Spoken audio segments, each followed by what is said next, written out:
নমস্কার, অপরাহ্নের সূর্যতে আপনাদের অনেক অনেক স্বাগত। শীতকালের মহাফল নিয়ে আজকের ব্লগটা শুরু করলাম। মাসিদের বাড়ি গেলাম না, তো সেখানে জলপাই কিনতে গিয়ে মেশো এই আমলকি কিনে নিয়ে চলে এসছে। ওরা বলছে আমলকি ধরে ফেলে দেবো। আমি বলছি না না, আমাকে দাও, আমি গিয়ে নুন দিয়ে একটু কেটে কুটে রোদ্দুরে দিয়ে এইটাই খাবো। শীতের আমলকি না মানে খেলে তো কত ইমিউনিটি বাড়ে বলো। খুব আশ্চর্য হই ওপরওয়ালার সৃষ্টি দেখলে। উনি কত ভেবে ভেবে ঠিক সময়ে ঠিক জিনিসটা প্রকৃতির মাধ্যমে আমাদের উপহার দেন।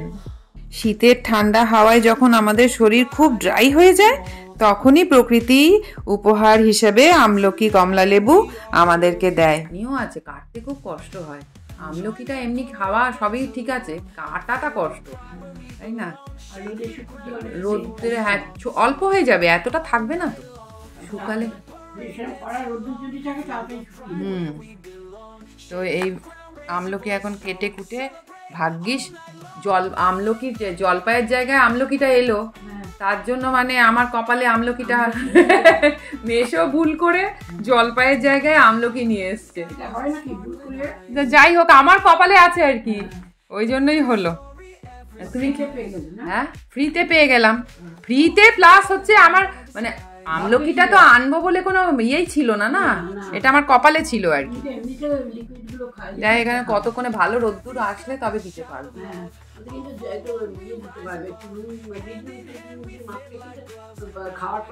এই তো খুব উপকার না সবারই, একটু খাওয়ার পরে আমলকিটা এ তো বছরের হয়, তো সারা বছর তুমি পাবে না। এই স্টোর করে রাখলে কি হবে, মানে এটার উপকার তো ভালো, হজম হয়, মুখ শুদ্ধি প্লাস হজম। আমলকি তো ভীষণ হজমের।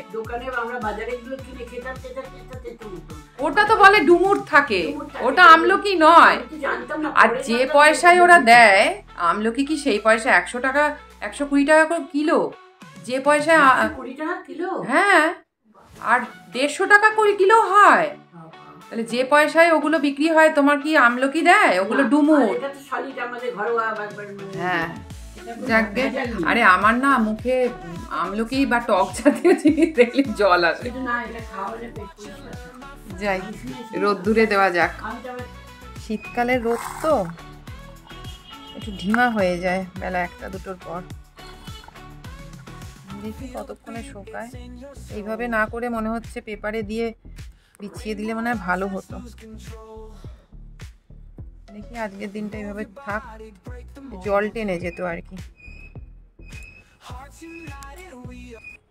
কালকে না দুটোতে দিয়েছিলাম, একটাতে দিয়েছি তো শুকায়নি, দেখো ছড়িয়ে দিতে হবে, তাই না? এইবার দেখো শুকোবে।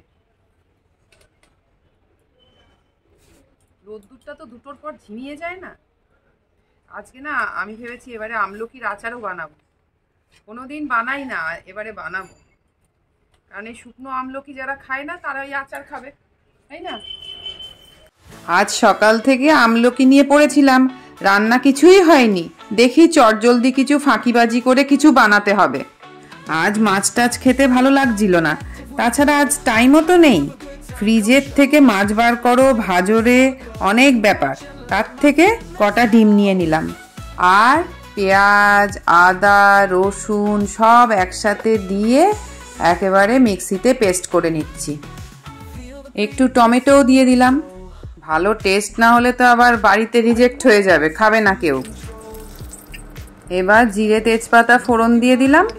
ফোড়নটা একটু ভাজা ভাজা করে নিয়ে পুরো মশলাটা একবারে দিয়ে দেবো, যেটা পেস্ট করে রাখলাম না একটু আগে, সেই পেস্টটা পুরোটা এর মধ্যে দিয়ে দেব।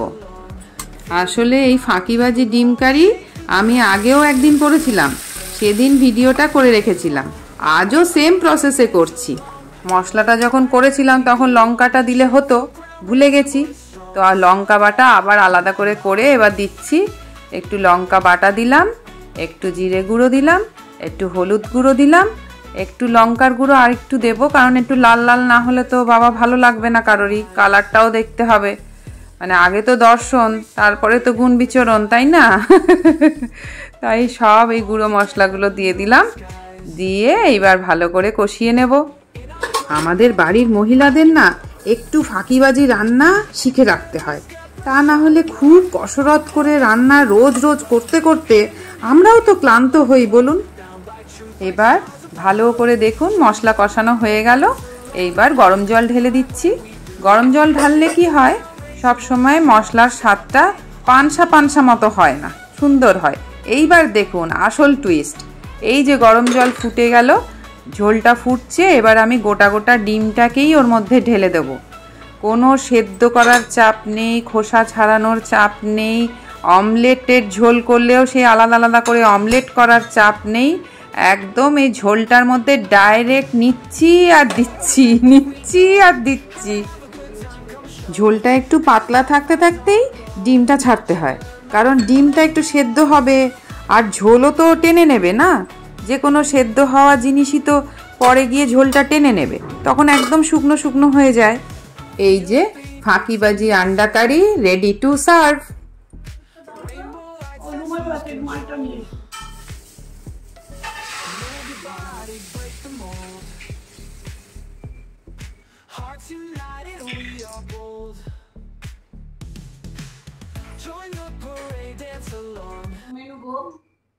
আজকে তোমার সব প্রিয় খাবারই কি শুনি, আজকে নিম বেগুন।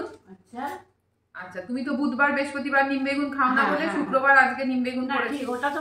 নিম বেগুন করেছি, আর তোমরা মাছও খেতে চাইছো না, খালি এ বলছে মাছ ভাল লাগছে না, মাছ ভাল লাগছে না, তাই আজকে একটা ফাঁকিবাজি ডিম করেছি।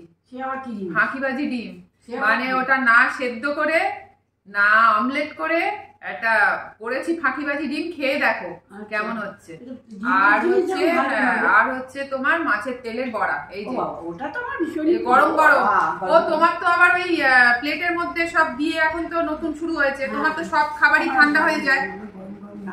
মায়ের জানেন তো, মা এখন এই প্লেটে খায় না, এই প্লেটে খেতে খেতে নাকি মায়ের সব জিনিস ঠান্ডা হয়ে যাচ্ছে, তাই এখন ওই মায়ের এক খোপ কাটা থালাগুলো হয় না, ওগুলোকে কি বলে, সেকশন প্লেটগুলো, সেকশন প্লেটগুলো, ওগুলো তাই বলে আর কি। সার্চ করে যখন দেখেছি মানে ওই ফ্লিপকার্ট অ্যামাজনে, তখন দেখেছি ওটাকে সেকশন প্লেট বলে। তো ওইটার মধ্যে দিয়ে মাইক্রোওভেনে গরম করে নিলে তবে মা ওই গরম ধোঁয়া উঠছে, ওই গরমটা পায়, খাই।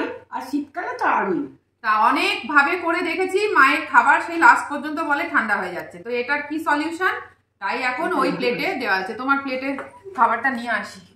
মাসিমা কি খাচ্ছ? এ কি তুমি তেলের বড়া শুরু করে দিলে?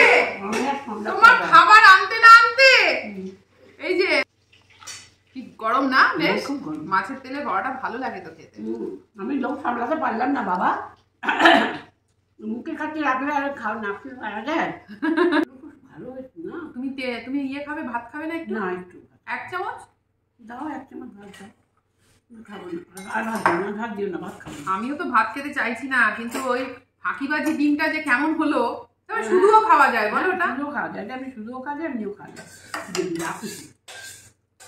এই যে ফাঁকিবাজি ডিম, আজকে না ডিম সেদ্ধ করে আবার খোসা ছাড়াবো, আবার সেটাকে ভাজবো, আর ওই ডিমের ভেতরে কুসুম সবসময় নরম থাকে না, শক্ত হয়ে গেলে এরা খেতে চায় না।